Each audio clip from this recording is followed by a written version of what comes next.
অনুরোধ করব মাননীয় অধ্যক্ষকে যে 4 তারিখে মুখ্যমন্ত্রী গান করবেন বলে আপনারা করম পূজার দ্বিতীয় দিনে বিধানসভা ডেকে বসে আছেন।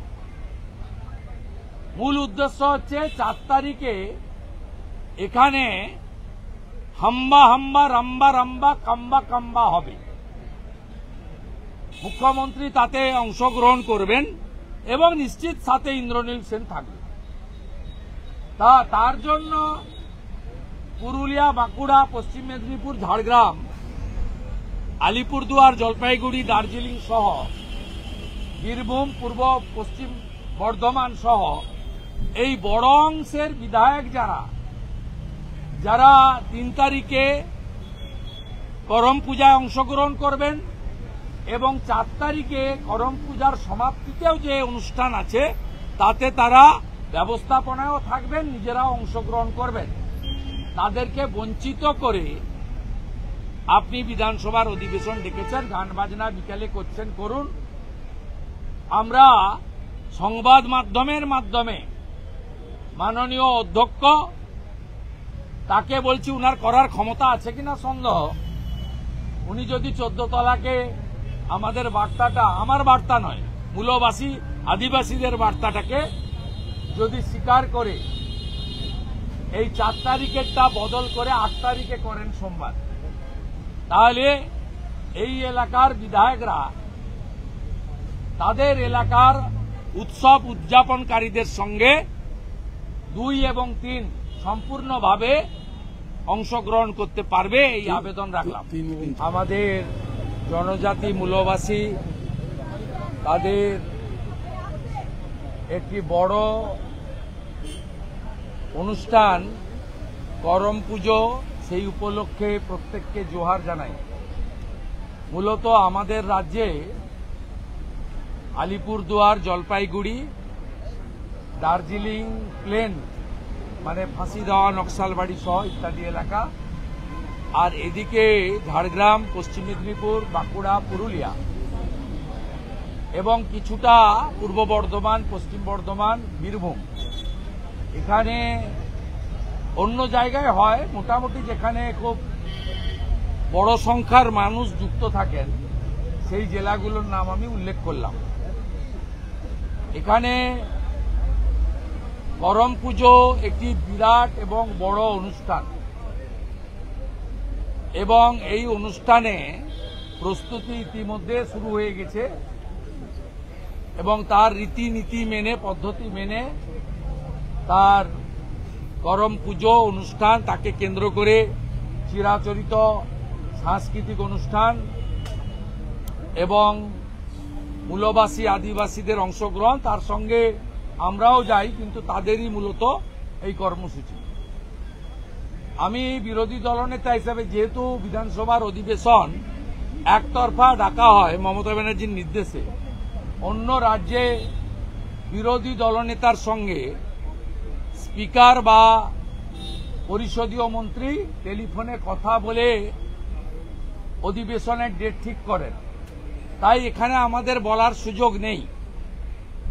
আর বিএ কমিটিতে সিদ্ধান্ত হয় 1 তারিখ কি হবে, 2 তারিখ কি হবে, 4 তারিখ কি হবে, কিন্তু 1, 2, 4 এই ডেটটা ঠিক করার ক্ষেত্রেও আপনি যদি সমস্ত রাজ্যে খোঁজ নেন, বিরোধী দলনেতা বা মুখ্য সচেতক বিরোধী দলের, তার সঙ্গে সরকারি দল পরামর্শ করে ডেট ঠিক করে। তাই আমাদের বলার সুযোগ ছিল না। এরা 3 তারিখে গরমের ছুটি আছে এবং 4 তারিখে বিধানসভা অধিবেশন রেখেছেন।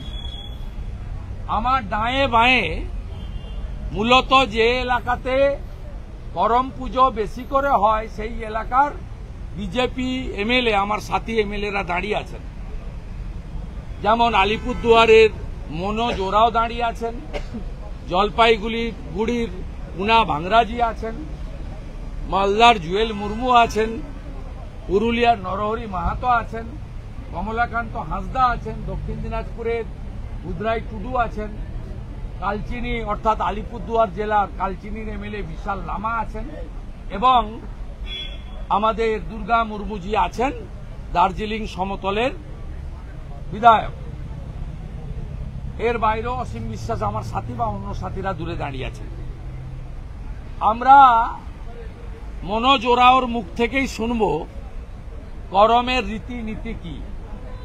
আমি অনুরোধ করব মাননীয় অধ্যক্ষকে যে 4 তারিখে মুখ্যমন্ত্রী গান করবেন বলে আপনারা করম পূজার দ্বিতীয় দিনে বিধানসভা ডেকে বসে আছেন। মূল উদ্দেশ্য হচ্ছে 4 তারিখে এখানে হাম্বা হাম্বা রাম্বা রাম্বা কাম্বা কাম্বা হবে। মুখ্যমন্ত্রী তাতে অংশগ্রহণ করবেন এবং নিশ্চিত সাথে ইন্দ্রনীল সেন থাকবে। তার জন্য পুরুলিয়া, বাঁকুড়া, পশ্চিম মেদিনীপুর, ঝাড়গ্রাম, আলিপুরদুয়ার, জলপাইগুড়ি, দার্জিলিং সহ বীরভূম, পূর্ব পশ্চিম বর্ধমান সহ এই বড় অংশের বিধায়ক যারা 3 তারিখে করম পূজায় অংশগ্রহণ করবেন এবং 4 তারিখে করম পূজার সমাপ্তিতেও যে অনুষ্ঠান আছে তাতে তারা ব্যবস্থাপনায়ও থাকবেন, নিজেরাও অংশগ্রহণ করবেন। তাদেরকে বঞ্চিত করে আপনি বিধানসভার অধিবেশন ডেকেছেন, গান বাজনা বিকালে করছেন, করুন। আমরা সংবাদ মাধ্যমের মাধ্যমে মাননীয় অধ্যক্ষ তাকে বলছি, উনার করার ক্ষমতা আছে কিনা সন্দেহ।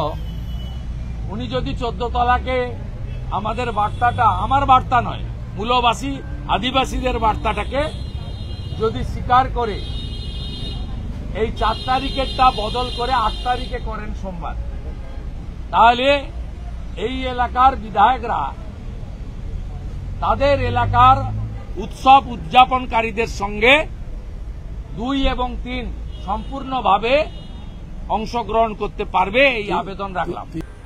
এই স্পিকার সংবিধানকে বুড়া আঙুল দেখিয়েছেন। 14 বছরে বিভিন্ন দলের 54 জন এমএলএ দলবদল করেছে, সংবিধানের 10 শিডিউল। বাবা সাহেব আম্বেদকরের সংবিধান যে মানে না তাকে মানব কেন আমরা? সে কে?